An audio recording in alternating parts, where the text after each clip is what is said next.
Mahkamah Konstitusi atau MK merupakan lembaga pemegang kekuasaan kehakiman tertinggi. MK berwenang menyelesaikan sengketa hasil pemilu termasuk hasil pilkada. Terbaru MK mengeluarkan putusan mengenai pemilihan kepala daerah atau pilkada. Salah satu putusan yang disoroti yakni soal ambang batas syarat pencalonan kepala daerah. Dalam putusannya, MK menyamakan ambang batas syarat pencalonan kepala daerah dari jalur partai politik dengan jalur perseorangan.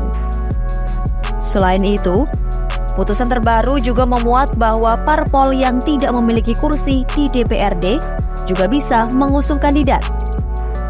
Selanjutnya, MK juga memutus penghitungan syarat usia calon kepala daerah dan wakilnya dihitung sejak kandidat mendaftar dan bukan saat kandidat terpilih tersebut dilantik. Lalu apa yang terjadi jika putusan Mahkamah Konstitusi itu dilanggar oleh sejumlah pihak? Pelanggaran terhadap putusan Mahkamah Konstitusi tentunya akan memberikan konsekuensi. Apabila sejumlah pihak tidak mematuhi, maka akan ada sanksi maupun bisa terdampak pada paslon kepala daerah atau wakil yang terpilih. Sanksi itu diantaranya, terpilihnya calon bisa dinyatakan tidak sah ketika hasil pilkada di daerah itu digugat ke MK. Sanksi itu berkaitan dengan putusan MK soal mekanisme penghitungan syarat usia calon kepala daerah maupun wakilnya.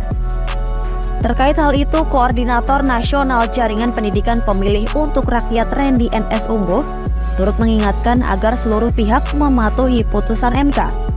Pasalnya ia menilai putusan MK final dan mengikat semua kalangan.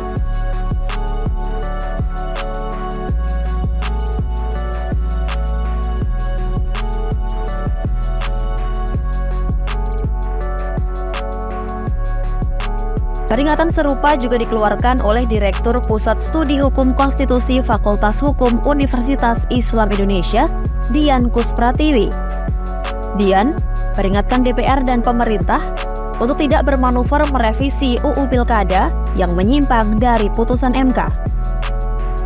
Pasalnya, jika manuver itu terjadi, maka hal itu bisa dinilai sebagai pelanggaran konstitusi karena sengaja mengabaikan putusan MK.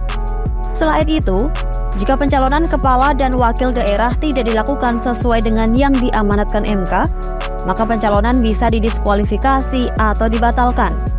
Pembatalan itu bisa dilakukan oleh Badan Pengawas Pemilu melalui sengketa protes ataupun perselisihan hasil pilkada di MK.